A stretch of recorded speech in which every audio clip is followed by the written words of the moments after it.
Hi, this video is for property owners and real estate investors or anyone with a mortgage and would like to know how to eliminate the interest payments on the mortgage for massive savings and cut the payment terms down to under 10 years so that your mortgage is fully settled in a third of the time that you signed up for on your contract, where you can end up own your property outright with zero debt in less than 10 years. For anyone living from paycheck to paycheck, this information can help settle a long-term debt obligation sooner and put more cash flow back into your pocket, or help real estate investors free up cash faster to expand their real estate holdings or diversify investments with other assets. If you're not already doing this, then you would require a change in how you view active accounts against non-active accounts and the impacts of money in motion. The wealthy understand this and know how to use velocity of money, which is how many times the same money is used. Have you ever wondered why the rich get richer and the poor get poorer?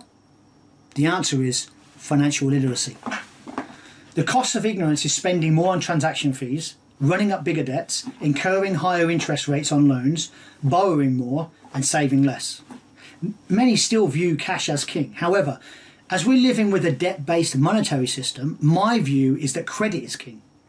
Credit is leverage, and credit is also debt. So understanding the pros and cons of debt places you in an advantaged position. And probably the largest purchase many make using credit is linked to property, the debt financing plan, which is better known as a mortgage. So understanding how mortgage interest payments differ from how interest is charged for credit can help you to redirect cash flow and make interest work for you and reduce your interest fees. A mortgage interest rate reduction strategy is nothing new. So many already do this all around the world, saving them thousands in interest payments. So my question is this: if we can reduce our mortgage payments term down to less than 10 years and settle a mortgage debt in full early with 70% savings in interest payments, why doesn't everyone do it? The normal response I get is that people are just not aware, or they don't have enough income or enough savings to leverage. If that's what you were thinking, then you are going to be shocked when you discover that anyone can do it, even without additional income or any savings. You see, anyone that qualifies for a mortgage can significantly reduce their interest payments, no matter what salary bracket they're in, and even if they have zero money in the bank. If you can relate to this situation, or you know someone that would really benefit from knowing how to pay off their mortgage early, even without having any surplus income or savings, then stay tuned till the end, because I will be sharing exactly how to do it. And when you see the simplicity of this debt reduction strategy that will save you both time and money, all I ask is in return is two things. So one, subscribe to my channel where I'll be sharing more savings and investment hacks going forward. And two, help me get this message out there by sharing this video with anyone that's important to you. You know, it saddens me to see so many struggling financially because of interest debt. This is for anyone with a mortgage or planning to get a mortgage, both homeowners and real estate investors. So do subscribe and share. Just picture 6 years or 10 years from now, you finished paying your mortgage payments. What would you do with that extra cash flow that you normally would be paid to the bank? Now instead, that monthly payment stays in your pocket, increasing your cash flow. How would you use it? Spend it? Or invest it? Let's do a quick poll. Type your answer in the comments below. Just type spend or invest it. Go ahead. Type in the comment section below. I'll just give you 5 seconds. Okay. For those that participated and with an answer, then thank you. Okay, let's get into it. All I need is to have your attention for the next 10 minutes or maybe 8 minutes, and to watch my presentation with a neutral mindset, like an investigator or researcher, without any bias or preconceived conclusions, and keep focused until the end. This information could be very profitable and save you a lot of money that is normally lost to interest rate fees unnecessarily, I might add. it doesn't have to be that way. So I'm going to explain some financial jargon first that needs to be understood or it won't make sense. Then walk you through some numbers with typical case study scenario using different situations. One example will cover a person without any surplus income or savings and how he can pay down or she can pay down a mortgage in 10 years. Another will be for someone that does have surplus capital and can pay off how they can pay off their mortgage in 6 years. And so for those that don't know me, I believe it's important to start with an introduction, covering my credentials for the financial services industry. So briefly, back in 2011, I obtained my international certificate in wealth management from the Chartered Institute for Securities and Investment. Then in 2015, I completed my diploma of financial planning with Kaplan University. In 2017, I was awarded a distinction grade for completing 3 years of professional trading and portfolio management masterclass across 4 major asset classes, so equities, currencies, commodities, rates, under former hedge fund portfolio managers and head traders from Goldman Sachs, Bank of America and Nomura. Continuing in 2018, at the Institute of Trading and Portfolio Management, I earned my 2nd distinction grade for professional Forex trading masterclass, which really is an intense study of macroeconomics, which you know is a requirement to really fully understand the foreign exchange markets. After completing the Institute bond markets training, I was then mentored under one of the most prominent proprietary traders in the investment banking sector and former Commerzbank senior prop trader who was responsible for significant parts of a worldwide multi-strategy and multi-billion euro proprietary portfolio. Understanding these disciplines and structures and processes that professional traders and hedge fund managers follow allows me to overlay these key disciplines onto portfolio strategies, giving my clients a much higher probability of long-term consistent profitability in the financial markets. I've also completed many real estate transactions and expat mortgage applications as a financial advisor with the largest independent financial advisory company in the world, an investment bank. Currently with well over 100,000 happy expat clients and 50 of the FTSE 100 largest corporations under advice, which I am personally working with around 120 individual expat investors based here in Tokyo, where I am. Now, my clients are typically business owners and executives, C-level executives in senior positions from corporations like Bloomberg, Credit Suisse, Experian, the data analytics firm, State Street and Standard Chartered Bank, PwC, Quick Corp, Nomura, Morgan Stanley, Bank of America, Merrill Lynch, and JP Morgan. Also IBM, BlackRock, AIG, Yamaha, and more. So these professionals are informed investors with successful careers already. However, they delegate this important responsibility to me for designing and modelling a personalised blueprint roadmap to secure their financial future for them and their families, while making recommendations for the efficient allocation of capital and retirement planning strategies to grow net worth, and at the same time reduce their future tax obligations. So I hope my experience gives you the confidence you deserve and can appreciate that I'm not an untrained individual on YouTube, but actually has some professional qualifications to support my viewpoints. So now that's out of the way, how to save 70% in mortgage interest payments and pay down your mortgage in under 10 years. The first thing we need to do is to understand the definition of different types of interest and how they're treated differently. In this case, I'm referring to simple interest and compound interest.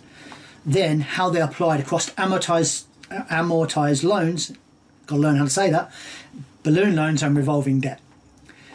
The famous Albert Einstein called compound interest the 8th wonder of the world because of its hockey stick chart formation.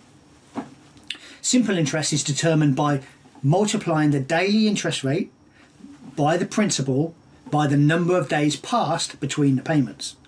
So this type of interest is usually associated with short-term loans like credit cards or car loans, etc., and benefits consumers who pay the loans on time or early each month. When making payments on a simple interest loan, the payment first goes towards the month's interest and the remainder goes towards the principal. Each month's interest is paid in full, so it never accrues. Now, in contrast, compound interest adds some of the monthly interest back onto the loan in each succeeding month. You pay new interest onto old interest.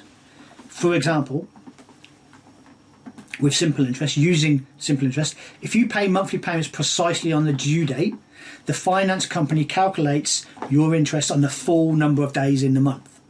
However, if you make that payment 10 days early, let's say April 21 instead of April 30, the finance company charges you interest for only 20 days instead of 30 days. So on a 15,000 loan balance with an annual 5% simple interest rate, that's a saving of $20 just for paying 10 days early. In reverse, if your payment is due on May 1st and you make a late payment on May 16th, then you would get charged 45 days interest. So credit cards also work on an average daily balance for the statement period, and understanding this means that you can exploit this fact and save on interest fees. To work out your average daily balance, you add up the balance for each day and divide by the number of days in the month. For example, if you have APR of 21% annual rate and the first day of the statement period you spent 100, that was constant balance for 15 days. Then on the 16th day you spent another 100, bringing your balance to 200 for the remaining 2 weeks. We have 100 balance for 15 days and 200 balance for 15 days. So using simple maths, 100 times 15 plus 200 times 15 divided by 30 equals average daily balance of 150. The APR is an effective annual rate, but when you consider on a month per month basis, this is not actually what you will be charged. So what have we learned? Of course, make payments early to save interest fees, and we will refer back to this later. However, the main point is simple interest does not accrue and calculated on a principal loan balance times daily interest rate times number of days held. Compound interest does accrue. It's calculated on the principal amount and also on the accumulated interest of previous periods, which is also known as interest on interest. This means that there can be a massive difference in the amount of interest payable on loans between simple and compound interest. The principal amount is referenced for the original sum of money borrowed in a loan or put into an investment. The amount of interest you pay on a loan is determined by the principal. When we make monthly payments on a loan, the amount of the payment goes first to cover the accrued interest charges, and only then is the remainder applied to your principal. It's the same for the government's debt balance owed to the central bank, or when you think about mortgages, most of the debt is from the accrued interest.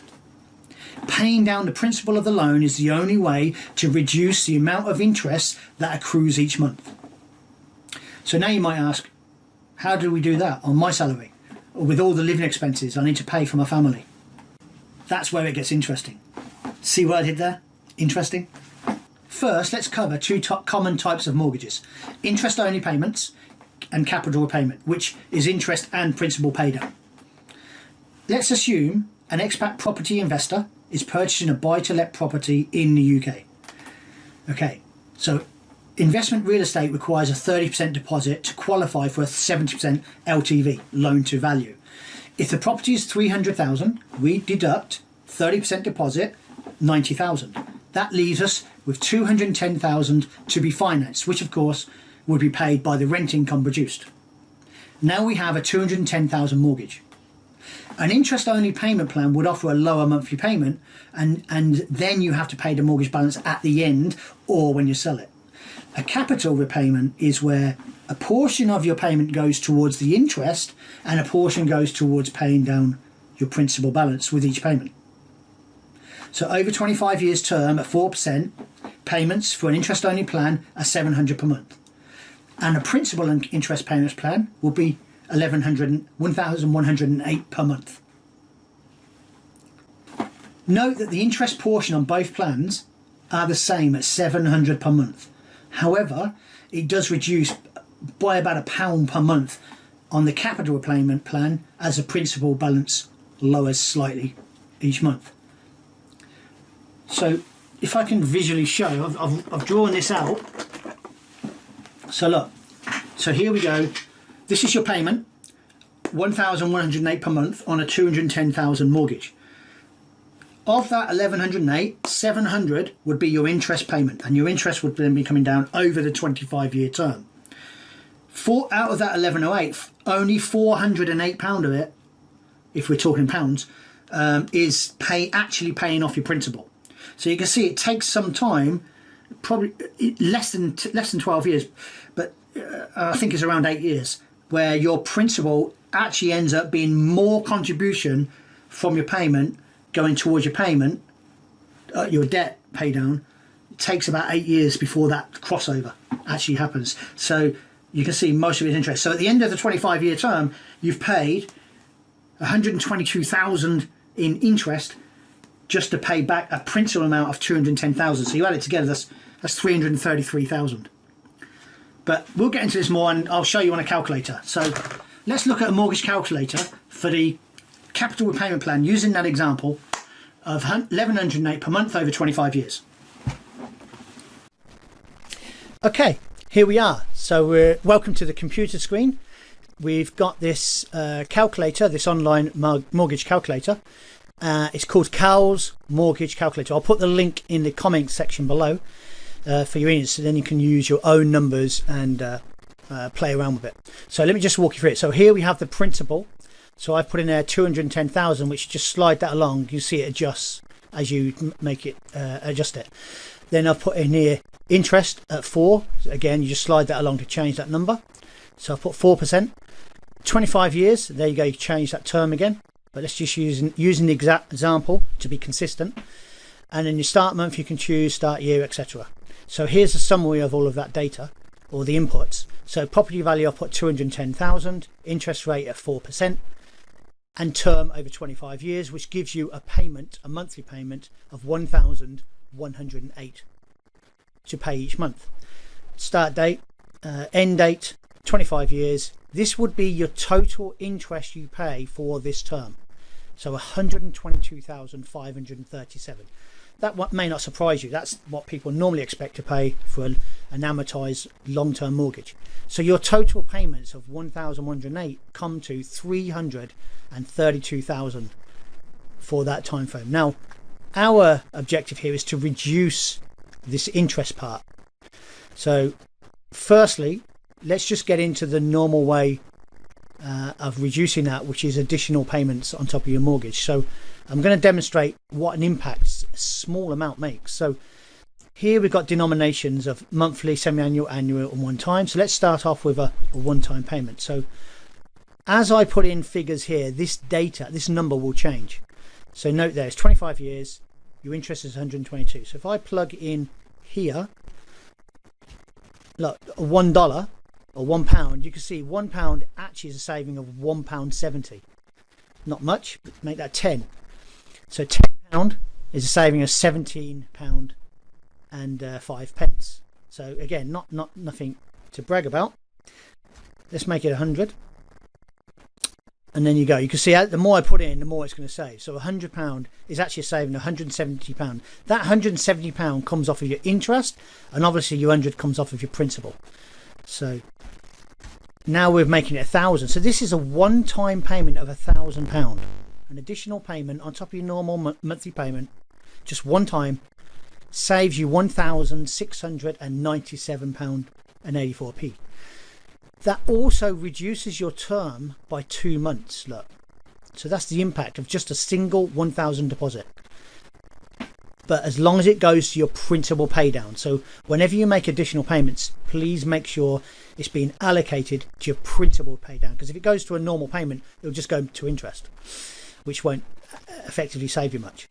So that's a single payment of 1,000. Let's make it 10,000. So you can see this visually changing, but just a one-time payment of 10,000 saves you £16,000 and reduces your term by 1 year and 11 months. That's 1,000. I actually want to show you a 12,000 difference, and I'll get into that, why that in a minute. But 12,000 one-off payment saves you 19,000 in interest savings, and reduces your term by 2 years and 3 months just for a single 12,000 deposit. So I'm stressing on that because many people don't realize what an impact just a one-off additional payment would make. So now we can see that. Let's just delete that back to 0 and change it. So I picked 12,000 there and change it to a monthly payment of well, if I just start with 100, if you're just adding £100 a month as a monthly contribution on top of your mortgage payment over the term, that brings your savings down to 18,000, or up to 18,000.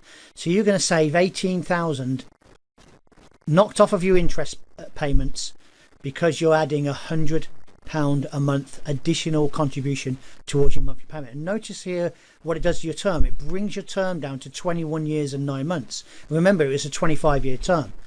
So that's a saving of 3 years and 3 months just for an additional £100 a month. So if you do have the surplus cash and can make that 1,000, look how much that saves you. That saves you £76,907 in interest expense, bringing your interest expense down to 45,000. Remember, it was 122,000, right? So just by paying an additional £1,000 a month, bringing your term down to 10 years and 2 months. So just over 10 years for an additional contribution of 1,000. So this is the impact of additional contributions to your mortgage. And again, you must make sure it goes towards your principal pay down and not your regular payment. All right. So £1,000 a month could knock your term down to 10 years and 2 months, saving you 76,000. Now, you might say, well, £1,000 a month's a lot of money. I can't afford that on top of all my other expenses, which is I can understand. So out here in Tokyo, where I'm based, I actually work with a lot of expats, and a lot of expats get an annual bonus or a yearly tax refund. In fact, everybody around the world may be in a position where you're getting an annual bonus of some kind, an incentive or commission or a tax refund. What I'm suggesting here is, if you can't do the monthly payment, is allocate that bonus towards an additional contribution to your mortgage. So let's put that over here as an annual payment rather than a monthly payment. So let's stick $1,000. Let's stick $100 a month, or £100 a month is 12 months is 12,000 a year, right? So there's your, or 1,200 a year, sorry. So there's your 1,200, equivalent to £100 a month. That would bring it to 21,000, but it's more likely for a bonus, it's more likely going to be 12,000. So with a 12,000 annual payment, one time when you get your bonus or when you get your tax refund, allocate 12,000 towards your mortgage principal pay down, and there you go. It brings it down to 10 years. So it actually knocks off a further 2 months rather than paying 1,000 a month. So what annually, when you get your bonus, contribute 12,000, saves you £79,627 in interest payments, and brings your payment term down from 25 years. It reduces it by 15 years down to 10 years.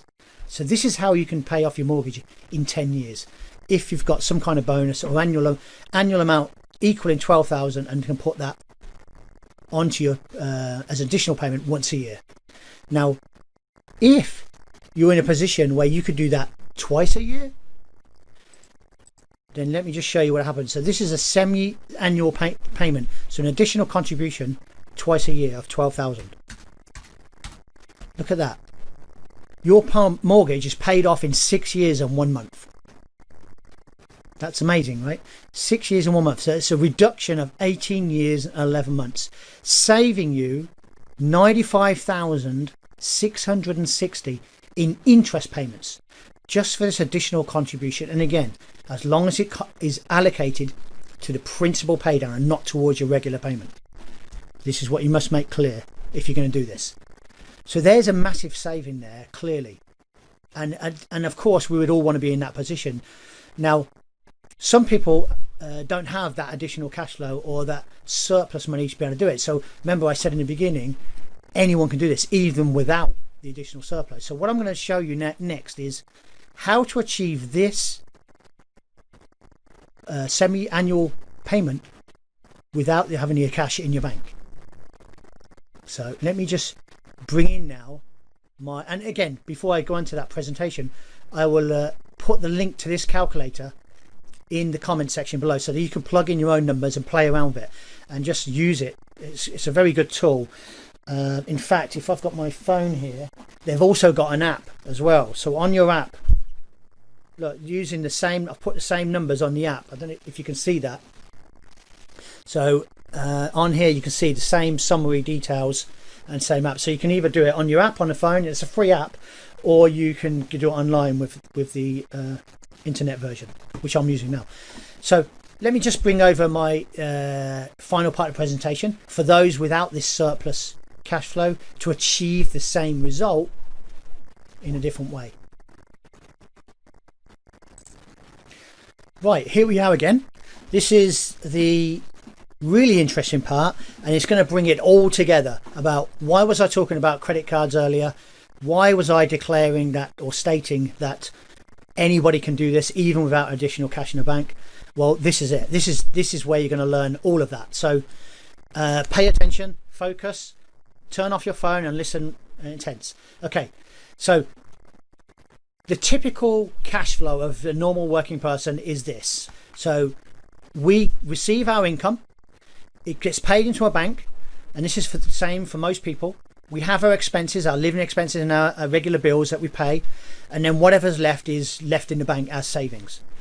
This is just not factoring in anyone that invests and other income streams. So just a typical salary and cash flow scenario.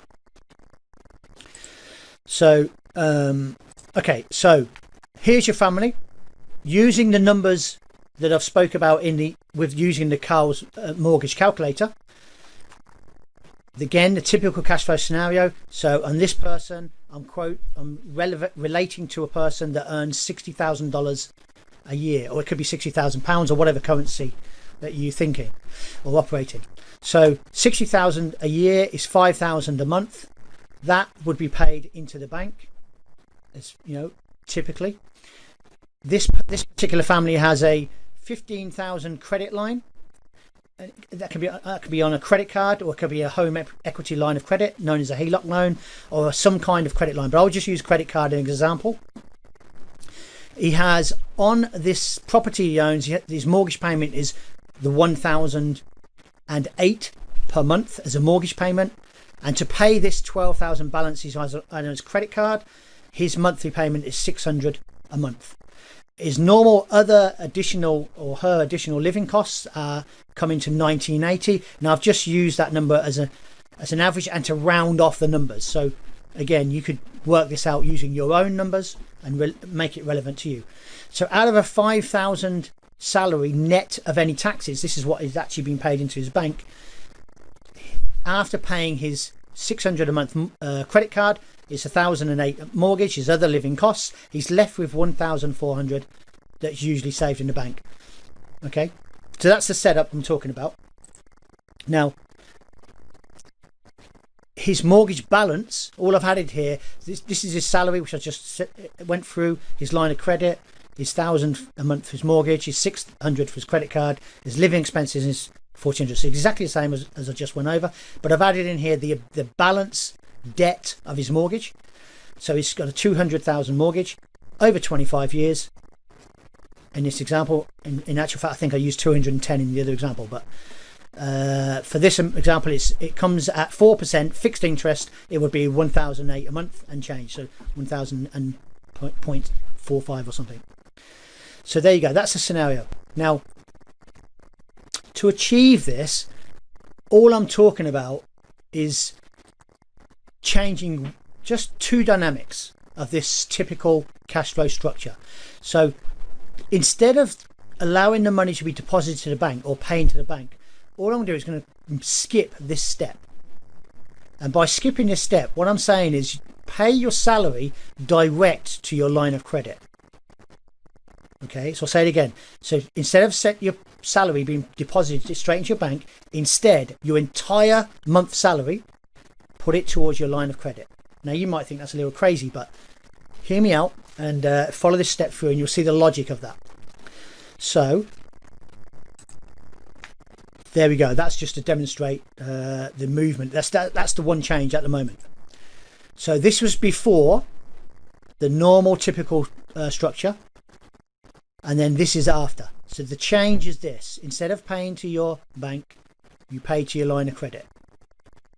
All the other variables or inputs are the same. The same amount of mortgage, same amount of credit card, same amount of living expenses, the same line of credit with the same debt on the credit card, same balance on the credit card, the same money left over. And then these are the terms of the line of credit or the credit card and the terms of the mortgage. So the mortgage is the same. 200,000 balance over 25 years, 1,008 per month at 4% interest. Your credit line is 50,000 credit line, available credit. You've got an outstanding, or this person has an outstanding balance of 12,000, which is now obligated to pay 600 per month. His APR is 21% on that credit card. So I've factored in a higher interest rate compared to a lower interest rate for the mortgage. Now, this is where people stumble as well. When you're comparing interest, as I was alluding to earlier, it's not the number that's important, it's how it's treated. And where people go wrong is they focus on, this is not a like-for-like comparable because this is amortized and this is simple, which I explained earlier. So people focus on the payment amount, how much do I pay a month? And they live on a minimum basis. So I want the minimum payment per month. And this is what holds them in, perpetuous debt, by focusing on minimum, paying back minimum, just doing the bare minimum.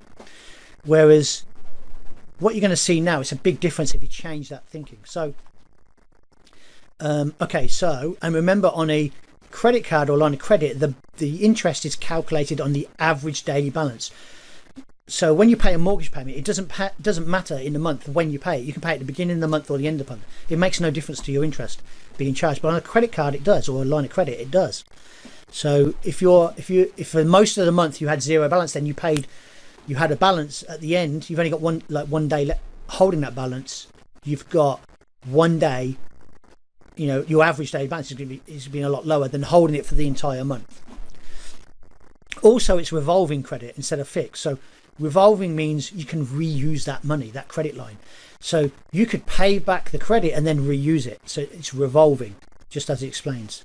Okay, so the only change I'm making is instead of paying to the bank, you pay to your line of credit, your salary. You pay your salary towards a line of credit, and your line of credit then pays for your expenses instead of coming from your bank. So that's the differences.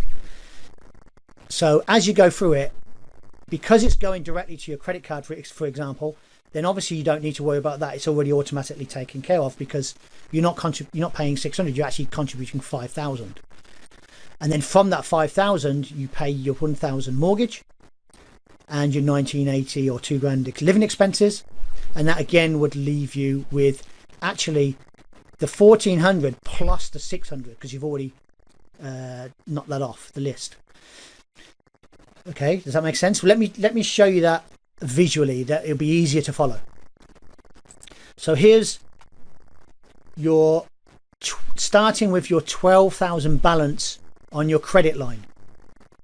Okay, remember you got a credit line of 15,000, but you're starting off with a 12,000 balance. You already got a debt of 12,000. So your salary comes in, the 5,000 comes in. That's this number here. So your 5,000 would reduce this balance down to 7,000. But you have 3,000 living expenses. Remember, so you can see that your 3,000 is your living expenses and your mortgage payment added together is the 3,000. So to recap, you got a 12,000 balance on your credit card or on your line of credit, your HELOC loan, whatever it is. I'm using a credit card, for example. Your 5,000 deposit. Your 5,000 salary comes in. That reduces your 12,000 down to 7,000. but you still have 3,000 expenses, your mortgage payment and living expenses. So that is paid from your credit line. So that raises your balance back up to 10,000. Do you follow that? So you start off with 12,000 balance, your 5,000 salary comes in, you spent 3,000 on expenses, that leaves you with a balance of 10,000. Your interest for that period would be 212 interest. Remember, it wouldn't be exactly that because it depends when you put, as the note down here, it depends when you put the credits and debits on. The average daily balance could lower your interest amount, but I'm just using here as a maximum. So now you're at 10,000. So again, you repeat this process, and these are the months along the bottom. You repeat this process. Your salary comes in, your 5,000 comes in. It takes that salary, that balance down to 5,000, but then you've got 3,000 expenses. So now you're back up to 8,000. And again, we're going to repeat that process, and that was your interest charged. You're going to repeat that process. So you've got a debt of 8,000 on your credit card. Your 5,000 salary comes in, and then you pay your 3,000 living expenses. And of course, that then leaves you with 6,000. So your balance is reducing because you're lowering your average daily balance, and you're reusing the credit line to live off, to pay all your expenses. So repeat again. So in comes your salary, out goes your expenses, and you're left with a balance of 4,000. And again, this is the interest for that month, reducing as well. And then again, you repeat it in June. So your salary, so you've got a 4,000 balance. Your salary comes in 5,000. You spend 3,000. You're left with 2. Your salary comes in 5,000, which takes you to negative. Takes you to -3, and then you spend 3, puts you at 0. So what's happened here is over 6 months, you've just cleared a balance of 12,000 on your credit card while maintaining your living expenses and paying your monthly mortgage. But now you've cleared your credit line to 0. So now what do you do? What would you do? Well, if it worked, if you could reduce a 12,000 balance in 6 months, wouldn't it make sense to do it again? So now what you would do is you go back to the beginning. You spend 12,000 from your credit line, and you add that to your mortgage. And it's important to make sure it's capital pay down, not interest payments, not a regular payment. You must declare it must be allocated to capital pay down. Now, by doing that, you've just knocked off another 12,000 off of your mortgage. And you remember the numbers on the calculator earlier, how much difference that makes. So 12,000 now can be knocked off of your mortgage balance. And then you repeat this process. Your salary comes in, you're using this credit line to cover your mortgage payments and live off because it's revolving credit.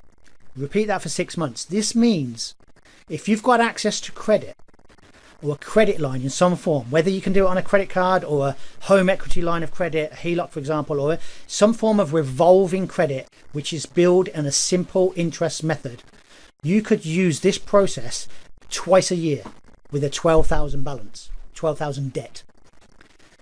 That means you, in conclusion, you get to that same moment where someone is adding or paying off £12,000 or dollars off of their mortgage debt twice a year, because this takes 6 months. So if you keep repeating, you do it twice a year, every year, and then you're paid off in a much shorter amount of time. So remember, on a mortgage, this is your monthly dates. This is your total monthly amount on your mortgage. That was your balance reducing. Notice it's separated here. Your interest part is the bigger part of the payment. Your principal out of it, this is the £700 of that 1,100 goes towards interest, and only 408 goes towards principal pay down. So if you add up those 400s, it would take you 2 years, just over 2 years, to pay off £12,000 from your mortgage balance. 2 years. And I've just showed you in 6 months you can do it with a credit card or a line of credit. These numbers didn't change, it's just that you've reduced your principal because you've lowered your balance by 12,000. So think about that. It takes 6 months on a credit card to clear a 12,000 balance and live off it. Whereas the traditional way, it takes 2 years. Is this making sense? Is this obvious now?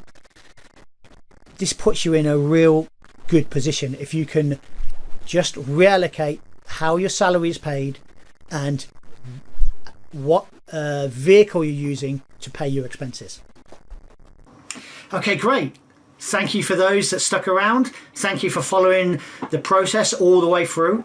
I hope you found it of value, and it's something that maybe you could look at exploring, allocating within your own financial cash flow. So hope it works out for you. Do remember, with lines of credit, the one negative that I can identify that is line of credit can always be cut or reduced or taken away from you. So keep some cash, surplus cash somewhere as a backup, but do remember that credit lines can be taken away or called in early without notice. So that's the only negative I can think of, so do keep that in mind when you're exploring this structure. Many people already do this all around the world, so it's nothing new.